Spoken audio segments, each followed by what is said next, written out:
ভগবতী, আজকে এই শারদ পূর্ণিমা রাতে কৃষ্ণ সকলকে ফেলে আমাকে একা একে নিয়ে যাচ্ছেন। ভগবান রাধাকেও পরিত্যাগ করলেন। যদ্যপি রাধাকে পরিত্যাগ করে তো ভগবান এক মুহূর্তও থাকতে পারেন না, এগুলো কেবলই লীলা মাত্র। তিনি তার ভক্তদেরকে যে যদি দেখান তবে না আমরা শিক্ষা পাব। সাধারণ মানুষ একটাকে দিয়ে কিছু দেখালে হবে না।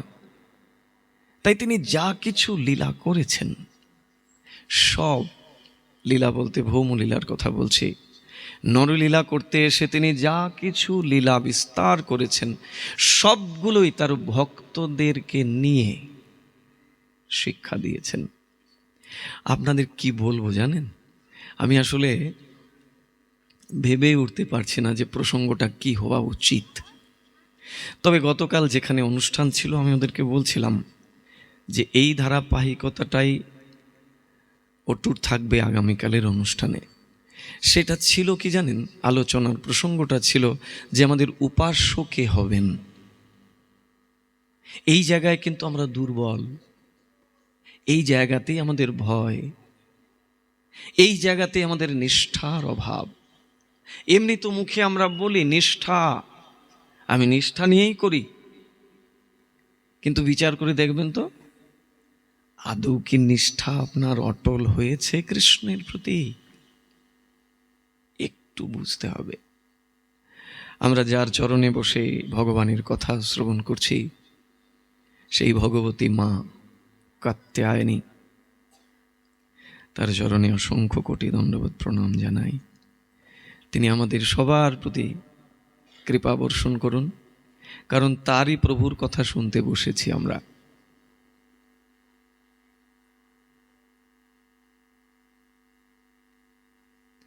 হরি রেব সর্বারাধ্য সর্বো দেবে সরেশ্বর।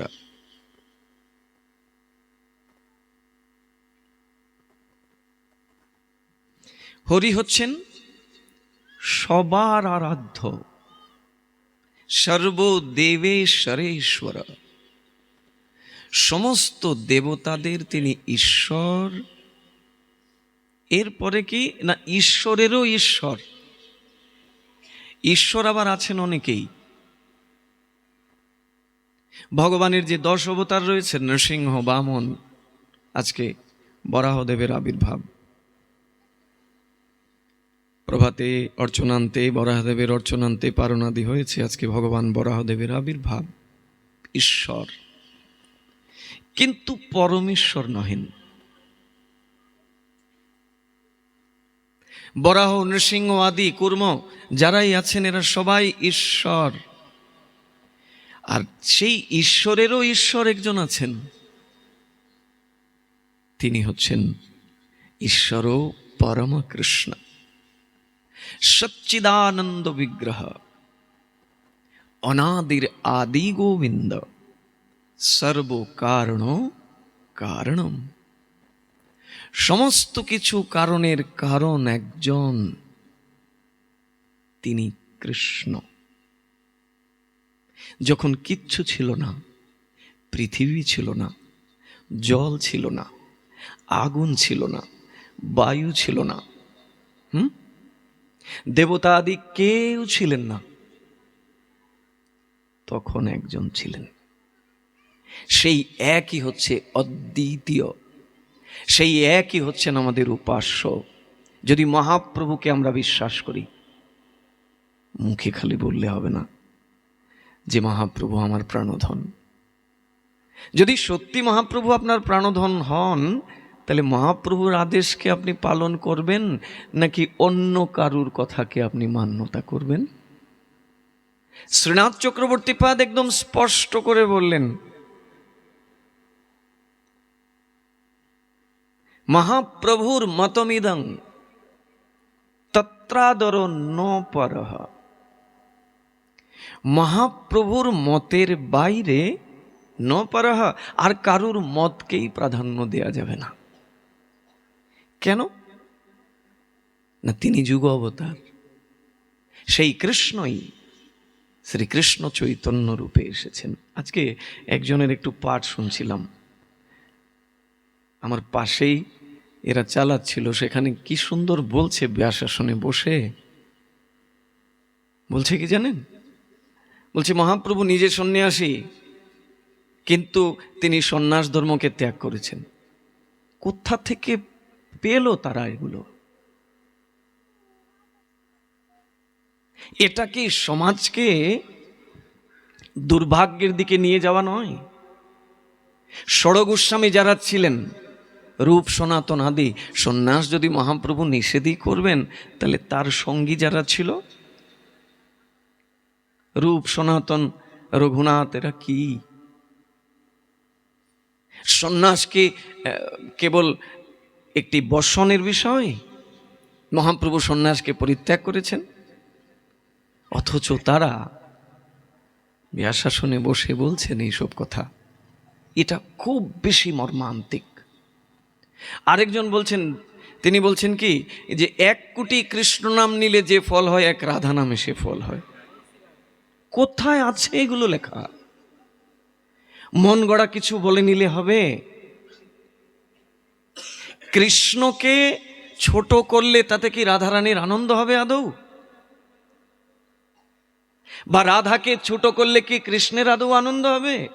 বাবা ঘুমোচ্ছেন কেন? রাধে রাধে। কিন্তু এটাই আমাদের অজ্ঞতা। এই অজ্ঞতা থেকে আমাদেরকে বেরোতে হবে। আর এই অজ্ঞতা থেকে বেরোনোর সবচেয়ে বড় সাধনাই হলো সাধু সঙ্গে ভাগবত কথা শ্রবণ।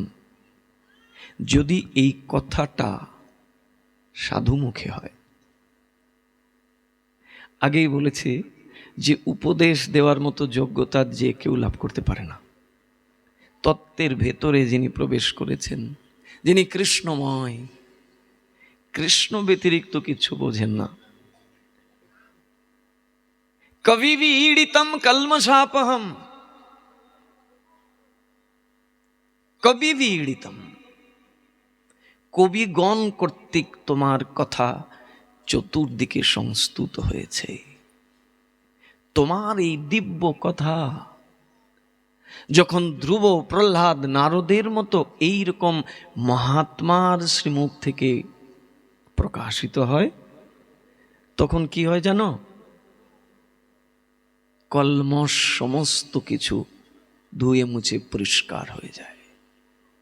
এই হৃদয়ে যে কলমশ আছে না, কলহ, কুটিনাটি, হিংসা, দ্বেষ, বিদ্বেষ, পরশ্রীকাতরতা, পরনিন্দা, পরচর্চা আদি সব মুহূর্তের মধ্যে ধুয়ে মুছে পরিষ্কার হয়ে যায় যদি ভগবানের এই দিব্য কথা কবি বিড়িতম, যদি এইরকম নিষ্কিঞ্চন মহাত্মার শ্রীবদন থেকে হয়। আর যদি এইরকম কথা হয় যে মহাপ্রভু কলিযুগে সন্ন্যাস নিষিদ্ধ করেছেন, এটা পুরোপুরি মহাপ্রভুর বিরোধী কথা হয়ে গেল। কৃষ্ণ নাম 1 কোটি নিলে 1 রাধারামের সমান। আশ্চর্যের বিষয়। আমি যা কিছু বলবো সেটা যেন ওই ভাগবতের ভেতরে থাকে। ওই ভাগবতের বাইরে গিয়ে অনেক কিছু মন গড়া সাজিয়ে গুজিয়ে নিজেকে প্রতিষ্ঠিত করবার জন্যে আমারে সবাই চিনুক, এই প্রবণতা থেকে আমাদের সরে আসতে হবে। এখানে বসার উদ্দেশ্যই হলো জীবের হৃদয়ে ভগবানকে প্রতিষ্ঠিত করা। এই হৃদয়ে ভগবানকে প্রতিষ্ঠিত করা ব্যাসাসন থেকেই সম্ভব। হরিরেব সর্বারাধ্য সর্বদেব সরেশ্বর ইতরে ব্রহ্মদেবাদ্যা, ইতরে ব্রহ্মদেবাদ্যা না অবজ্ঞা কদাচন। বিরাট শিক্ষা। কে বলছেন জানেন? বলদেব বিদ্যাভূষণ পাদ, গৌড়ীয় আচার্য ভাস্কর, গোবিন্দ ভাষ্য যিনি লিখেছিলেন। হরিরেব সর্বারাধ্যা সর্বদেব সরেশ্বর,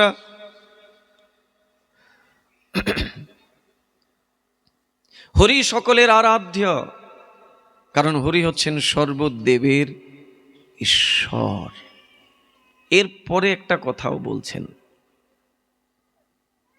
না অবজ্ঞা কদাচন। অন্য দেব দেবী আদেরকে অবজ্ঞা করা যাবে না। এই জায়গাতে আমাদের গন্ডগোল। বলে সদ্গুরুর কাছ থেকে দীক্ষা পেয়েছি, কৃষ্ণ মন্ত্রে আমি দীক্ষিত, আমার কি দরকার? দরকার নেই, আবার দরকার আছেও।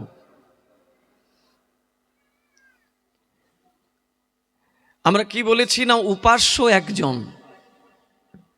উপাস্য কখনো দুজন হতে পারেন না, উপাস্য কখনো বহুবচন হতে পারেন না। কিন্তু প্রণম্য সবাই। এই জায়গায় যদি গড়বড় হয় তাহলে মর্যাদার উল্লঙ্ঘন হবে। আর মহাপ্রভু বলছেন আমি সব সইতে পারি, মর্যাদা উল্লঙ্ঘন সইতে নারী। এই জন্য ভাগবতে সব কিছু দিয়ে রেখেছেন জানেন, আমরা যেগুলো ভাবতেও পারবো না, যেটা আমাদের এই ছোট্ট সফটওয়্যারে আসেই না চিন্তায়, তার উত্তর ভগবান দিয়ে রেখেছেন ব্যাসদেব। ব্যাসদেব মানে ভগবানের শক্তাবেশ অবতার, সাক্ষাৎ ভগবান ব্যাসরূপে অবতীর্ণ হয়েছেন। সব কিছুর মীমাংসা এখানে রয়েছে। কেবল আমাকে শৃণ্যত শ্রদ্ধয়া নিত্যম, নিত্য শ্রদ্ধার সহিত সেটাকে শ্রবণ করতে হবে। তাহলে অন্যান্যরাও ঈশ্বর রয়েছেন, বরাহ, কূর্ম, নৃসিংহ আদি, কিন্তু এরা পরমেশ্বর নহেন। আমাদের নিষ্ঠা কি কৃষ্ণের চরণে অটুট? নিজেরাই নিজেকে জিজ্ঞাসা করবেন। যখনই একটু বিপদ টিপদ আসে, সম্ভাবনা আছে সামনে বিপদ আসার, তখন কি কৃষ্ণের প্রতি নিষ্ঠাটা অটল থাকে নাকি একটু বিক্ষিপ্ত হয়ে যায় গো? হ্যাঁ, আপনাদেরও তো হয় না, আমার তো হয়। তখনই মনে আসে নৃসিংহদেব, নৃসিংহদেব, নৃসিংহদেব। মহাপ্রভু যে এখানে বলছেন আরাধ্য ভগবান ব্রজেশ তনয়া, সবার আরাধ্য একজন ব্রজেশ তনয়, ব্রজের নন্দন। যদি আমরা বুঝতে ভুল বুঝি, স্পেসিফিক করে বলছেন এই ব্রজের তনয় থাকে কোথায়। এই ব্রজের তনয় কংসের কারাগারে মথুরায় থাকে না। এই ব্রজের তনয় ওই দ্বারকার রাজ সিংহাসনে থাকে না। মহাপ্রভু যে ব্রজেন্দ্রনন্দন, ব্রজের তনয় কৃষ্ণের উপাসনার কথা আমাদের বলছেন, তার কোথায় তিনি থাকেন? বলছেন তদ্ধাম বৃন্দাবনম, তিনি বৃন্দাবনে থাকেন। এরপরে আমরা আমাদের উপাসনাটাকে এক জায়গায় রাখতে পারি না। বলছেন মুকম করতি বাচালম, খুব তো বলি মুখে মুখে, সবাই এই শ্লোক জানিও। মনে হয় না এখানে কেউ একজন নাই যে এই শ্লোক জানে না। মুকম করতি বাচালম পঙ্গুং লঙ্ঘয়তে গিরিম ইয়ৎ কৃপা তমহং বন্দে পরমানন্দ মাধবম। মাধব মানে কৃষ্ণ, মধু কৈটবকে বধ করে সেই নাম প্রাপ্ত হয়েছেন। তা সেই মাধবকে যদি কেউ আশ্রয় করে, বলছে সে যদি পঙ্গুও হয়, খোড়াও হয়, তাহলে সে গিরি অতিক্রম করতে পারে, গিরির চূড়া দেশে উঠে যেতে পারে, একটি পাহাড়ের উঁচুতে উঠে যেতে পারে, যদি মাধবের কৃপা হয়। সে যত বড়ই খোড়া হোক না কেন। কি বললেন? মুখম মুকম করতি বাচালম। বাচালম বলতে আমরা মনে করি কি, বাচাল মানে হচ্ছে যারা বাচস্পতি, বেশি কথা বলে, বক বক বক বক করতে থাকে, আমরা এদেরকেই বাচাল মনে করি। কিন্তু গোস্বামীচরণ এখানে এই বাচালম বলতে ওই যারা বেশি কথা বলে তাদেরকে বোঝাননি, বলছেন যিনি, যার মধ্যে শব্দ সংযোজন করার ক্ষমতা নাই, যে অক্ষরের সাথে পরিচিত নহে, যার শব্দ অলংকার কোনো কিছু জানা নাই, অর্থাৎ মূর্খ। সেই মূর্খ ব্যক্তি কি করতে পারে? অনর্গল সেই শব্দ অলংকারকে যুক্ত করে স্তুতি করতে পারে, যদি মাধবের কৃপা হয়। বলবেন প্রমাণ কোথায়?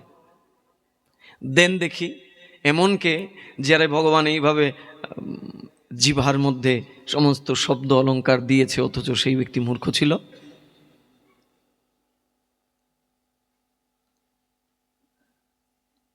5 বছরের শিশু বালক ধ্রুব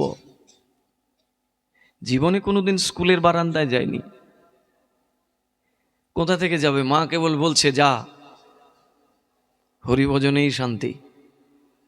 তোর বিমাতা যেটা বলছে, যেটা শুনে তুই আমারে অভিযোগ করতে এসেছিস, মা ঠিকই বলেছে। এই সংসারে দুঃখই দুঃখ, এই দুঃখের হাত থেকে বাঁচতে গেলে একমাত্র হরির আরাধনাই সর্বোৎকৃষ্ট। বলে মা হরিকে কোথায় গিয়ে পাবো? বলে একজন উত্তম অধিকারী মহাত্মা, একজন উত্তম অধিকারী গুরুর সান্নিধ্যে থেকে গুরুই হরির কাছে নিয়ে যাবেন। তাকে কোথায় পাওয়া যাবে মা? বলে তাই তিনি তো লোকালয়ে থাকে না, তিনি একটু জনবিহীন জনশূন্য স্থানে ভজন করেন। খুঁজে বের করতে হবে। বনেতে তারা তপস্যা করে একান্তে, সেইখানে গেলে পাবি। কেমন প্রত্যয়, কেমন দৃঢ়ত্ব ধ্রুবের মধ্যে! মায়ের কথা মানে এতে মিথ্যা হতেই পারে না। মা যে গুরু জানে ধ্রুব। গুরু শুধু ওই যিনি কানের মন্ত্র দান করলেন তিনিই যে গুরু, না না না না। গুরুর 3টি প্রকোষ্ঠ। প্রথম গুরুই হচ্ছেন মাতা পিতা,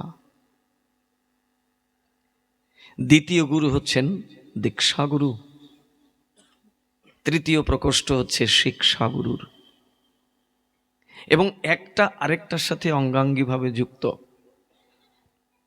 অবশ্য এখানে আরো কিছু কথাও আছে। এখন যদি কেউ, কোনো মা কোনো বাবা বলেন, এই আমি কিন্তু তোদের গুরু, তুমি গুরু, তুমি আমার প্রণম্য, তুমি আমার শ্রদ্ধার পাত্র, কিন্তু বিচারও করতে হবে তিনি যে গুরু, তার মধ্যে কি সেই গুরুত্ব আছে? তিনি কি আমাকে কৃষ্ণ ভজনে এগিয়ে দেন? শ্রীমদ্ ভাগবতে 5ম স্কন্ধের 5ম অধ্যায়ের 18 নম্বর শ্লোক সুযোগ পেলে খুলে পড়বেন।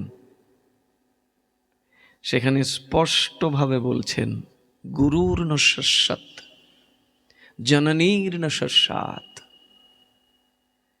বলছেন সেই গুরু গুরু নয়, সেই মা মা নয়, সেই পিতা পিতা নহে, সেই স্বজন স্বজন নহে, যে তাকে কৃষ্ণ প্রাপ্তি করতে সহযোগিতা না করে।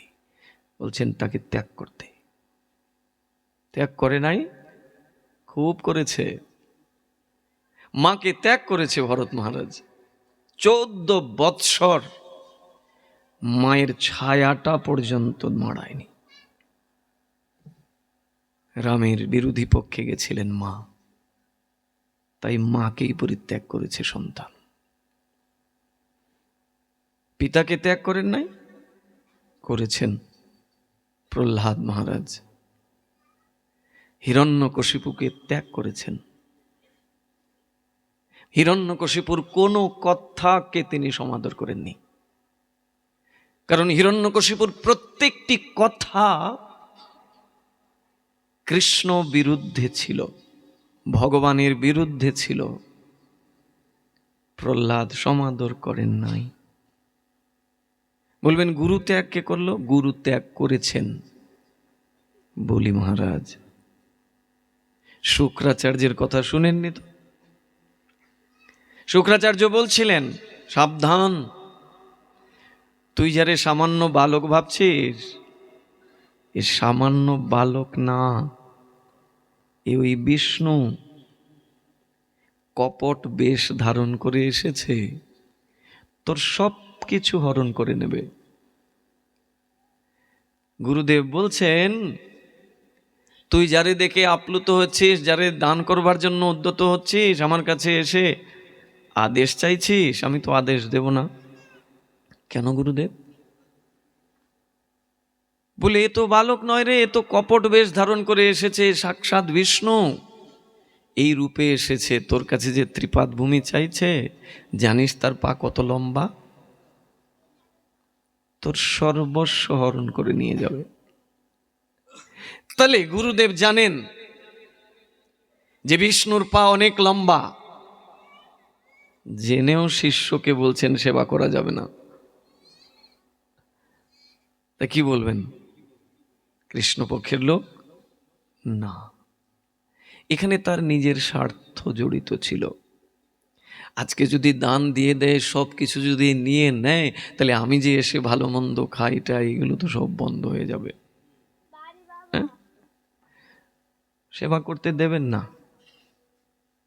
শিষ্য তো সেই রকমের শিষ্য, বলছে গুরুদেব, যেদিন আমার মাথা আপনার চরণে রেখেছি, সব কিছু আপনায় দিয়ে দিয়েছি।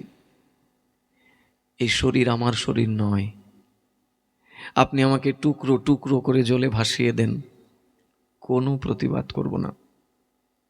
কিন্তু গুরুদেব, আপনার অন্যায় আদেশকে তো আমি মানতে পারবো না।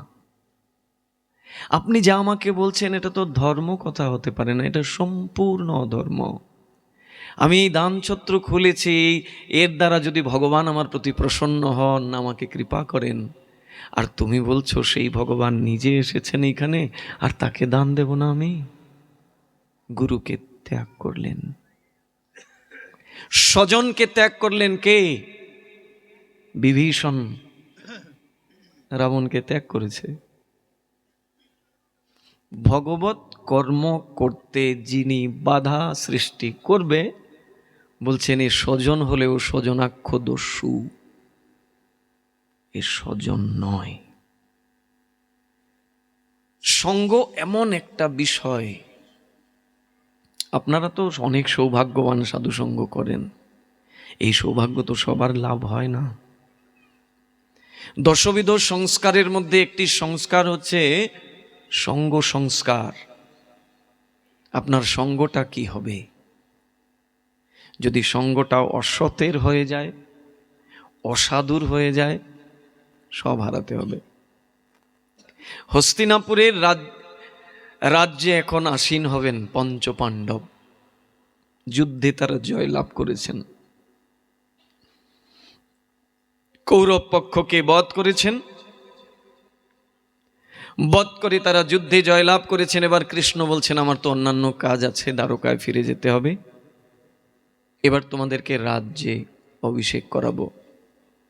কিন্তু রাজ্য অভিষেকের আগে রাজকার্য কেমন করে পরিচালনা করতে হয়, সেই জ্ঞানটা তোমাদের জানা দরকার। আর সেই জ্ঞান দিতে পারে একজন, এই হস্তিনাতে একমাত্র একজন আছেন যিনি এই জ্ঞান দিতে পারেন। চলো তার কাছে। পঞ্চপাণ্ডবকে নিয়ে কৃষ্ণ চলে আসলেন ওই কুরুক্ষেত্রের ময়দানে। যিনি সরসজ্জায় শায়িত আছেন, পিতামহ ভীষ্মদেব। বলছে কলিযুগে নাকি সন্ন্যাস নাই। সন্ন্যাস শব্দের অর্থটাকে আগে বুঝতে হবে। একজন গৃহস্থও সন্ন্যাস হতে পারেন, আবার গৃহ ছেড়ে বনে গিয়ে লাল কাপড় লাগিয়ে তিনিও সন্ন্যাসী নাও হতে পারেন। সম্যক রূপে যিনি বিষয় থেকে নিজেকে মুক্ত করবার প্রয়াস করছেন, তিনি সন্ন্যাসী। চরম ঐশ্বর্যের মধ্যে ছিলেন হস্তিনার সেই মহাত্মা পিতামহ ভীষ্মদেব, কিন্তু সেই ঐশ্বর্য তাকে স্পর্শ করতে পারেনি। আজীবন আকুমার ব্রহ্মচারী হয়েছিলেন। বিষয়ের মধ্যে থেকে কেমন করে সন্ন্যাসীর আচরণ করতে হয় দেখিয়েছেন, সেটা পিতামহ ভীষ্মদেব। আজকে পঞ্চপাণ্ডবকে নিয়ে স্বয়ং কৃষ্ণ এসে হাজির, পাঠিয়েছেন পঞ্চপাণ্ডবকে তিনি পেছনে। পিতামহ ভীষ্ম ঘ্রাণ শুনে বুঝে নিলেন আমার প্রাণনাথ এসেছে। যুধিষ্ঠিরকে দেখা মাত্র বলছেন, প্রভু কোথায়? প্রভু পেছনে কেন? কৃষ্ণ আসলেন সামনে, এসে বলছেন, একটা বিশেষ কাজের জন্য এসেছি, এদেরকে আপনি সেই রাজবিদ্যা দান করুন। এরা এখন রাজার সিংহাসনে বসবে, রাজ্য অভিষেক হবে, কেমন করে রাজকার্য পরিচালনা করবে একটু তাদেরকে বলুন। ভীষ্মদেব বলছেন, প্রভু তোমার লীলার অন্ত নাই, তুমি সাক্ষাৎ বিরাজমান আর আমি দেব তাদেরকে সেই ক্ষত্রিয়ের ধর্মের শিক্ষা? বলছে, আমি দিলে তাদের প্রতীতি হবে না, আমি তো তাদের আত্মীয় কুটুম্ব, আমি তো তাদের ভাই। তুমি দিলে সেটা কার্যকারী হবে, কারণ তুমি তাদের সবার পিতামহ, গুরু। এই যখন বললেন কৃষ্ণ, তখন ভীষ্ম পিতামহ বলছেন, দেখো, ক্ষত্রিয়ের প্রধান ধর্ম হচ্ছে সে নিজে কখনো অন্যায় করবে না এবং তার চোখের সামনে কোনো অন্যায়কে সে প্রশ্রয় দেবে না। পিতামহ ভীষ্ম বলছেন, তোমরা তো ক্ষত্রিয়, ক্ষত্রিয়ের প্রধান ধর্ম হচ্ছে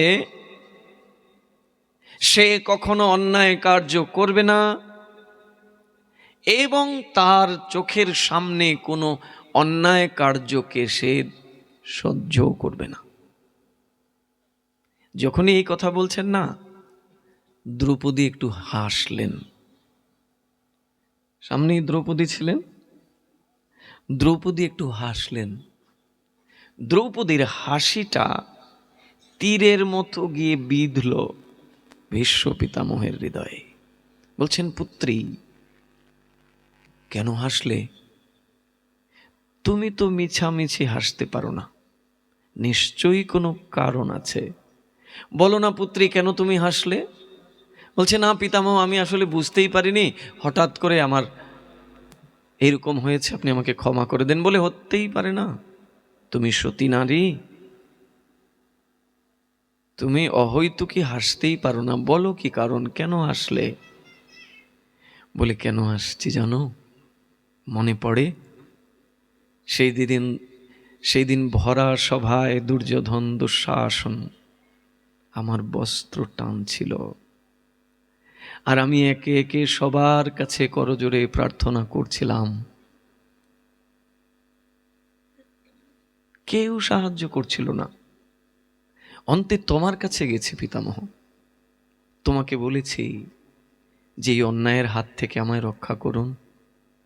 এত বড় অন্যায় কার্য আপনার সম্মুখে হয়ে যাবে, আপনি এটা করবেন না।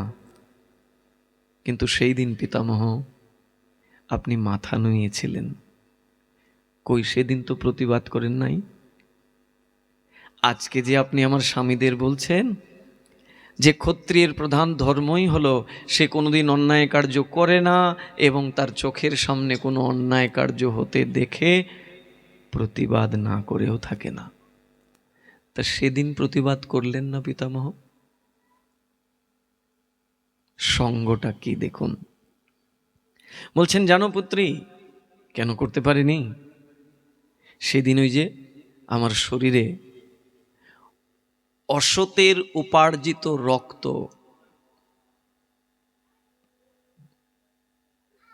বিষয়ীর উপার্জিত বস্তু আমি আহার করতাম। বিষয়ীর অন্ন খাইলে মলিন হয় মন, মলিন মনে না হয় কৃষ্ণের ভজন। সেই দিন বিষয়ের অন্ন খেয়েছি না, আর যা অন্ন খাওয়া হবে সেটাই তো রক্ত আসবে শরীরে। ওই বিষয়ের অন্ন খেয়ে মন মলিন হয়েছিল, তাই প্রতিবাদ করতে পারিনি। আর আজকে কেন করতে পারছি জানো? তোমার স্বামী অর্জুন একের পর এক তীর আমার শরীরে বিক্ষিপ্ত করেছে। প্রত্যেকটি তীর থেকে টপ টপ করে সেই বিষয়ী রক্ত, সেই অশুদ্ধ রক্ত সব ঝরে পড়ে গেছে। এই শরীরে আর সেই দিনকার অসৎ রক্ত নাই। তাই আজকে তোমাকে নির্দ্বিধায় সেই কথা বলতে পারছি। অসাধুর সঙ্গ যদি কারুর হয়, পিতামহ ভীষ্মদেবকে দিয়ে দেখিয়েছেন যে সেই অসাধুর প্রভাবটাও পড়ে যাবে তার মধ্যে, যেহেতু সে সঙ্গটা অসাধুর করছে।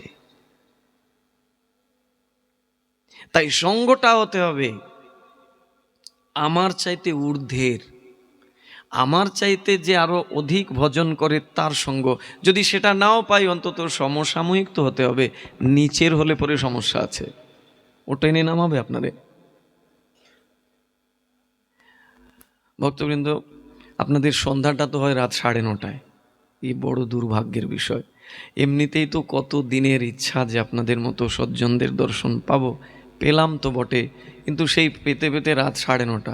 আরে একদিন মাত্র, এই 2 ঘন্টা 3 ঘন্টার মধ্যে কী বা বিস্তার করা যায়? তবে আমাদের মূল লক্ষ্য বস্তুটা হচ্ছে আমাদের উপাস্য কে হবেন। এত সব কথা যে ঘুরিয়ে ফিরিয়ে আমরা শুনছি, মূলত হচ্ছে আমাদের উপাস্য কে। মুকম করতি বাচালম। ধ্রুবকে বললেন যে দেখো, হরির সাধনা করলেই একমাত্র শান্তি, আর কোথাও নাই। বলে কোথায় পাওয়া যাবে গুরুকে? বলছেন বনে যাও, তপস্যায় মগ্ন থাকে সাধুরা। কোনো এক সাধুর চরণে পতিত হয়ে তাকে প্রার্থনা করবে, জিজ্ঞাসা করবে, তিনি হরির সান্নিধ্য তোমায় পাইয়ে দেবেন। আসলেন, আসার পরে ঠিকই পেয়ে গেলেন সাধুকে। আমরা ওই কথাটাকে বেশি বিস্তার করব না, কারণ ওইদিকে যদি কথা বিস্তার করি তাহলে অন্য কথা শুনবো না। প্রসঙ্গক্রমে এনেছিলাম যে মুকম করতি বাচালম। ধ্রুব তো কোনোদিন স্কুলে যায় নাই, তার কোনো অক্ষর জ্ঞান জানা নাই, কিন্তু সেই ধ্রুব আজকে নারদের মতো এরকম গুরুর কৃপা প্রাপ্ত হয়েছেন। মায়ের কথা শুনে বের হয়ে আসছেন, মাকে জিজ্ঞাসা করছেন, মা তাহলে তুমি আদেশ দাও, আমি তাহলে যাই বনে তপস্যা করতে। বলে যাবে, আর একটু বড় হও, এখন তো একদম ছোট তুমি, মাত্র 5 বছর বয়স। কিন্তু ধ্রুবের মধ্যে এত দৃঢ়ত্ব এবং মায়ের কথার প্রতি এত তার অটুট বিশ্বাস যে মা বলেছে, অতএব এখানে কোনো অন্যথা করা যাবে না। রাতে মা ঘুমিয়ে আছেন, ঘুমের মধ্যেই তিনি পালিয়ে চলে গেছেন, কারণ উদ্দেশ্য তো মহৎ। আমরা অনেকেই বলি মা বাবারই সেবা করলো না, কি করলো তাহলে? ধ্রুবের চরিত্র, প্রহ্লাদের চরিত্র এক বিরাট শিক্ষা। ভগবান এই ধ্রুবের জন্য এই রথ পাঠিয়েছেন, দিব্য রথ। এই রথ তাকে নিয়ে যাবে ধ্রুবলোকে। কিছু দূর এগিয়েছেন, এগোনোর পরে ওই রথের সারথীকে বলছেন, একটু দাঁড়াও না। বলে কেন দাঁড়াবো? বলে একটু দাঁড়াও, আমার দুঃখী মাকে একটু দেখে আসি। আমাকে হারা আমার ওই মা, একমাত্র ছেলে আমি, সেই সুনীতি মাকে একটু দেখে আসি আমি, আমাকে একটু সুযোগ দাও, তারপরে এসে রথে বসবো। সারথী বলছেন, ও তুমি যার সন্তান, সেই মায়ের দুঃখ থাকতে পারে বুঝি? একটু দ্রুত গতিতে রথটাকে চালিয়ে নিয়ে গেলেন সারথীরা। গিয়ে দেখলেন সামনে আরেকটা রথ। ধ্রুবের রথ তো পেছনে পেছনে আসছিল। এবার সারথী দ্রুত গতিতে রথটা চালিয়ে নিয়ে গেলেন, গিয়ে দেখেন সামনে আরেকটা রথ, আর ওই রথের ভেতরেই অপ্সরাগণ, দেবমাতাগণ ধ্রুবের মাতাকে চামর ব্যজন করছেন। ধ্রুবের মাকে আগে চলে যাচ্ছেন নিয়ে সেই ভগবত লোকে। আমাদের নির্বুদ্ধিতা, আমাদের অজ্ঞতা, তাই আমরা বলেই দেই, আরে মাকে ছেড়ে চলে গেল, বাবাকে ছেড়ে চলে গেল। কিন্তু ও তো চলে যাওয়া নয় গো, ও তো গেল বটে, কিন্তু সে যে মাতৃকুল, পিতৃকুল, পতিকুলের 21 কুলকে উদ্ধার করে ভগবানের কাছে নিয়ে গেল, যদি ওই রকম সামর্থ্যবান সাধু হতে পারে। প্রহ্লাদকে দিব্য দৃষ্টি দিয়ে বললেন, দেখো দেখো, একবার তাকাও, তুমি তো বলছো তোমার বাবাকে আমি ক্ষমা করে দিতে, আমার বাবা তোমার সাথে অনেক অন্যায় করেছে হিরণ্যকশিপু, আচ্ছা একটু দেখো তো উপরে তাকিয়ে। দিব্য দৃষ্টি দিলেন, এখন তাকিয়ে দেখেন গোলক বৃন্দাবন, আর সেই গোলক বৃন্দাবনে রাধা গোবিন্দ বিরাজমান, সেখানে তার মায়ের কুলের, পিতার কুলের সব ওই কৃষ্ণের সেবা করছে। এক প্রহ্লাদের উপাসনায় পুরো অসুর কুলকে উদ্ধার করে নিয়ে গেছেন ভগবত চরণে। মার কাছে আদেশ চাইলেন, মা তো একটু মমত্ব দেখাবেই, বলছে যে এখন বড় হও নাই তো, একটু বড় হও পুত্র, তারপরে যাবে, তুমি তোমার একমাত্র পুত্র। চিন্তা করলেন যে মায়ের ওই মমতার কথা শুনলে হবে না, আমাকে শীঘ্র শীঘ্র ভগবানকে পেতে হবে। আর এই সুযোগ, মা ঘুমিয়েছে, এখন পালাবো, পালিয়ে গেলেন। সৌভাগ্যক্রমে মা বলেছিল বনে গিয়ে পাবে সাধু, সেই সাধুর চরণে পতিত হয়ে তাকে জিজ্ঞাসা করবে, তিনি বলবেন ভগবানের ঠিকানা, ওটা আমি বলতে পারবো না। পেলেন তো পেলেন, নারদ ঋষিকে পেয়ে গেলেন, কৃপাও হয়ে গেল প্রথম সাক্ষাতে। নারদ জিজ্ঞাসা করলেন, কি তোমার পরিচয় কি, এই গহীন বনে কি করতে এসেছ? বলছে আমি কৃষ্ণ ভজন করতে এসেছি। কৃষ্ণ ভজন করতে এসেছ? এইখানে কি করবে? বলে আমার মা বলেছেন যে নিরালায় জনমানব শূন্য স্থানে মহাত্মারা ভজন করেন, তাই আমি মহাত্মাদের সান্নিধ্য পাবার জন্য এসেছি। আপনি তো মহাত্মা, আপনি কৃপা করুন, আপনি আমাকে বলুন আমি কি করে ভগবানের সাধনা করব, দৃঢ়ত্ব কেমন? নারদ বলছেন, আরে যাও যাও, রাজার ছেলে এসেছো ভজন করতে, দুদিন পরে কোথায় যাবে তোমার ভজন? জানো এই বনে কত হিংস্র পশুরা আছে, খেয়ে ফেলবে তোমাকে। নারদ ঋষি এই কথা বলছেন, আর ধ্রুব বলছে, তুমি তো সাধু, এতে সন্দেহ নাই, কিন্তু সাধু হয়ে তুমি আমাকে আবার ওই বিষয়ের জালে ফেলছো, এ কেমন সাধু তুমি? তোমাকে দেখলে মহা এক বিরাট বড় সাধু মনে হচ্ছে, কিন্তু তুমি সাধু যদি হও তাহলে আমাকে আবার ওই বিষয়ের কাছে পাঠিয়ে দিচ্ছ। আচ্ছা তুমি কে বলো তো? বলছেন আমি নারদ। ধ্রুব বিশ্বাসই করতে চাইছে না, বলছে নারদ যদি হতে তুমি, তাহলে তুমি কখনোই আমার এই সংসারে পাঠাতে না। নারদের একটাই কাজ, যদি কারুর নারদের সঙ্গ হয়ে যায় তাহলে নারদ কি করেন, ওই সংসারের আসক্তি থেকে উঠিয়ে তারে কৃষ্ণের চরণে পৌঁছিয়ে দেন। তো তুমি কেমন নারদ, তুমি আমারে আবার ওই সংসারের ওই গেরাকলের মধ্যে পাঠাতে চাইছো? বলছে আমি তোর পরীক্ষা করছিলাম, উত্তীর্ণ হয়েছ, যাও স্নান করে আসো। আসলেন, পাঞ্চরাত্রিক মন্ত্রে দীক্ষা দিয়ে দিলেন। এই মন্ত্রের প্রতি কত নিষ্ঠা ধ্রুবের! ওই কৃষ্ণ মন্ত্র প্রাপ্ত হওয়ার পরে কৃষ্ণ ছাড়া আর কাউকে তিনি উপাস্য হিসাবে নেন নাই। আমাদের মূল বক্তব্য বিষয় যে আমাদের উপাস্য একজন, বাকি সবাই প্রণম্য। ওই উপাস্যের আসনে আর কাউকে আমি বসাতে পারবো না, যদি সেই নিশ্চলা ভক্তি থাকে আমার। এটারই বলে অনন্য ভক্তি। ন অন্য ইতি অনন্য, যার আর অন্য কোথাও ভক্তিটাকে রাখে নাই, একমাত্র কৃষ্ণতে অনন্য ভক্তি রেখেছে, তিনি প্রকৃত উপাস্য রূপে কৃষ্ণকে নিয়েছেন। ধ্রুব গুরুর কাছ থেকে সেই মন্ত্র পেয়ে সাধনা শুরু করলেন। মাত্র 6 মাস সাধনা করতেই সাক্ষাৎকার হলো ভগবানের। ভগবান নিজে চলে আসলেন। কি শ্লোকটা ছিল? মুকম করতি বাচালম পঙ্গুং লঙ্ঘয়তে গিরিম। মূর্খ ব্যক্তিও যার শব্দের সাথে পরিচয় নাই, যার অলংকার নাই, কিচ্ছু নাই, সেও কেমন করে স্তুতি করে দেখুন। ধ্রুব তার জ্বলন্ত উদাহরণ। ভগবানকে সাক্ষাৎ করছেন চোখের সামনে, দেখেই ভগবানের স্তুতি করার ইচ্ছা জাগছে মনে, যে প্রভু তুমি তো এসেছ, আমার তোমাকে বন্দনা করব, তোমার স্তুতি করব। ভগবানের মন্দিরে গিয়ে খালি খাড়া খাড়া ভগবানকে দেখতে আছে বুঝি? ভগবানের মন্দিরে গিয়ে ভগবানকে পরিক্রমা করতে হবে, যতটা জানি ততটা তার স্তুতি করতে হবে, তাতেই তো ভগবানের প্রসন্নতা। ধ্রুবের মনে অভিলাষ, প্রভু তুমি এসেছ, তোমার স্তুতি তো করব, আমার তো কিছু জানা নাই, কোনো অক্ষর জ্ঞান কিছুই জানি না। অন্তর্যামী ভগবান তিনি কি করলেন? ধ্রুবের কপলে তার দিব্য শঙ্খটা ঠেকিয়ে দিলেন। ভগবান তার দিব্য শঙ্খটাকে ধ্রুবের কপলে লাগিয়ে দিলেন। নিরন্তর একের পর এক স্তুতি ধ্রুব করতে লাগলেন ভগবানের, যার বর্ণনা বিশদভাবে শ্রীমদ্ ভাগবতে দিয়েছেন। মুকম করতি বাচালম, যে কোনোদিন স্কুলে যায় নাই, যার কোনো অক্ষর জ্ঞান কিছুই নাই, কোনো শব্দের সাথে যার পরিচয় নাই, সে আজকে ভগবানের অনর্গল একের পর এক স্তুতি করে যাচ্ছে। এটাই হলো মাধবের কৃপা।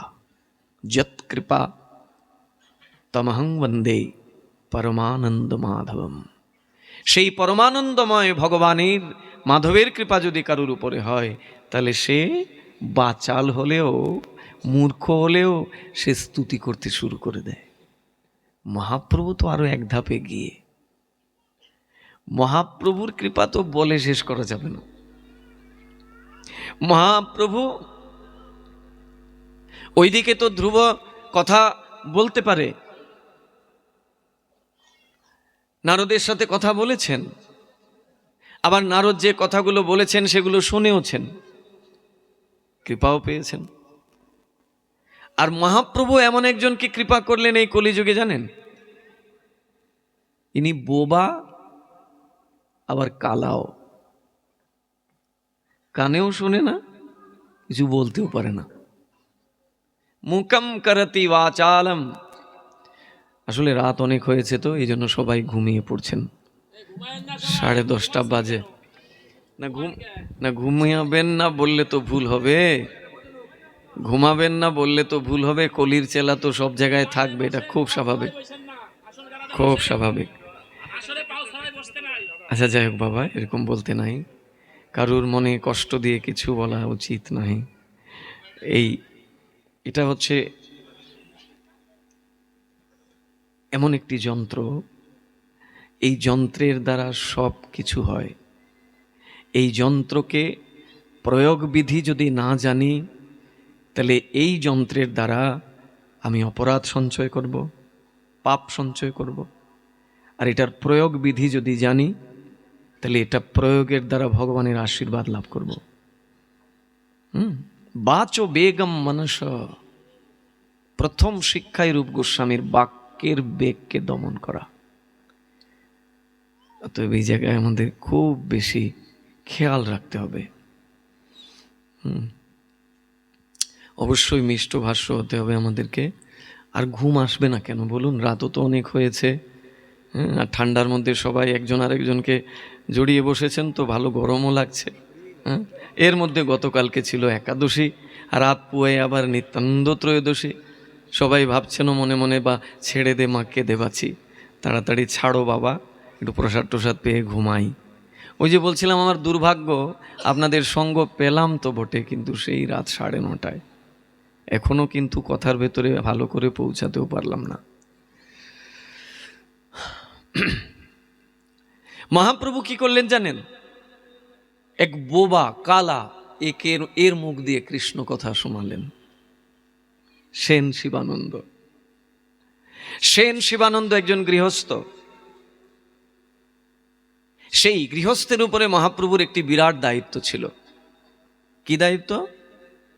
না, প্রতি বছর গৌড়ের ভক্তরা পুরুষোত্তম ধামে যেতেন রথের আগে। জগন্নাথের রথ এবং স্বয়ং জগন্নাথ মহাপ্রভুর দর্শন করবেন, সঙ্গ পাবেন। এই জন্য গৌড়ের ভক্তরা প্রতি বছর রথের পূর্বে তারা পুরুষোত্তম ধাম পুরীতে প্রবেশ করতেন, যেতেন। আর তাদেরকে নিয়ে যাওয়ার দায়িত্ব ছিল এই সেন শিবানন্দের উপর। মহাপ্রভু এই দায়িত্ব সেন শিবানন্দকে দিয়েছেন। কোন পথ দিয়ে নিয়ে যাবে, কোথায় তাদের জন্য ঘাঁটি তৈরি করবে, সব সেন শিবানন্দের। এবং এত সুন্দর করে সেন শিবানন্দ সেবা করতেন, মহাপ্রভু তার এই সেবায় অত্যন্ত আনন্দিত হতেন। একবার কি হয়েছে, ভক্তদেরকে নিয়ে ফিরে আসবেন সেন শিবানন্দ, মহাপ্রভুকে প্রণাম করতে বলছেন। মহাপ্রভু বলছেন, আগামীতে তুমি তোমার কনিষ্ঠ ছেলেকে নিয়ে আসবে। সেন শিবানন্দ মনে মনে ভাবলেন, আমার তো 2 ছেলে আছে, এখন মহাপ্রভু বলছেন আবার কনিষ্ঠ ছেলেকে নিয়ে আসব, সন্তানের তো কোনো লক্ষণ টক্ষণ নাই। কিন্তু প্রভু বলছেন, কথা তো একদম মিথ্যাও হতে পারে না। চৈতন্য চরিতামৃতে উল্লেখ রয়েছে, ওই কনিষ্ঠ সন্তান যে সেন শিবানন্দের, এটা মহাপ্রভুর বরপুত্র, মহাপ্রভুরই বরপুত্র। আশ্চর্যের বিষয়, 1 বছর যেতে না যেতেই সত্যি সত্যি সন্তান চলে আসলো তো। কিন্তু দুঃখ শিবানন্দের, এ সন্তান কথাও বলতে পারে না, কাঁদতেও পারে না, কানে কিছু শোনেও না। ভাবলেন, প্রভু তুমি তো দিয়েছ, কিন্তু এমন একটারে দিলে এ কানেও শোনে না, কাঁদেও না, আমি এরে দিয়ে কিভাবে কি করব। বহু চেষ্টা করলেন। 7টি বছর এই সন্তানটার মুখে কথা বলাবেন বলে অনেক প্রয়াস করলেন। বিভিন্ন জায়গায় গেলেন, বৈদ্য, কবিরাজ, মন্দির আদিতে, সাধুদের কাছে, কোথাও গিয়ে কিচ্ছু হলো না। 7 বছর পরে এখন ভাবলেন যে নিয়ে যাই মহাপ্রভুর কাছে, তিনিই তো এটা দিয়েছেন, তার জিনিস তার কাছে রেখে আসি। নিয়ে আসলেন মহাপ্রভুর কাছে, এনে মহাপ্রভুর চরণে ফেলেছেন। দেখা মাত্র মহাপ্রভু বলছেন, এরে নিয়ে যাও, এরে নিয়ে যাও, এর দ্বারা সংসারে আমার কোনো কাজে লাগবে না, এর দ্বারা তো আমার সংসারের কোনো কাজেই লাগবে না, এ কানেও শোনে না, মুখেও কিছু বলতে পারে না, এরে এনেছো কেন, এটা তোমার কাছে নিয়ে যাও। বলে, প্রভু তুমিই তো আশীর্বাদ করে এরে পাঠিয়েছো, এবার তোমার জিনিসকে তুমি নাও, তোমারটাকে আমি নেব কেন। দেখুন ভক্ত এবং ভগবানের কেমন মিত্রতার সম্পর্ক, কেমন বন্ধুত্বের সম্পর্ক। এখানে কোনো অপরাধ বোধ নাই, পাপ বোধ নাই। আমাদের তো একটু কিছু হলেই যদি অপরাধ হয়ে যায়, কারণ ভগবানের সাথে এখনো সম্বন্ধই তৈরি হয়নি। এই জন্যই ওই মুহূর্তে মুহূর্তে খালি অপরাধ অপরাধ অপরাধ চিন্তা। কৃষ্ণকে এখানে এখনো বসাতে পারিনি ভালো করে, এই জন্যই অপরাধ বোধের চিন্তা। এখন মহাপ্রভু বলছেন, তুমি এরে এনে আনলে কি করে, আমি এরে দিয়ে কি করব বলো তো। একদিকে মহাপ্রভু এই কথা বলছেন, তোমার ছেলেরে নিয়ে যাও, আবার আরেকদিকে কি করেছেন জানেন,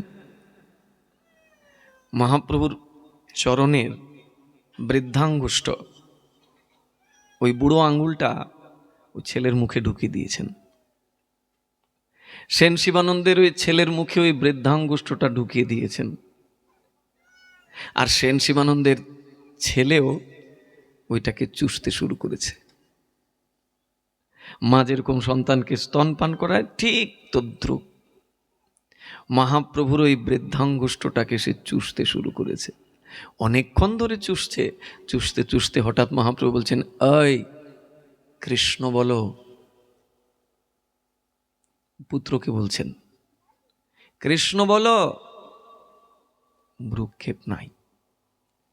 কৃষ্ণ বলো না কেন? 3 বার বললেন, কোনো ভ্রুক্ষেপ নাই।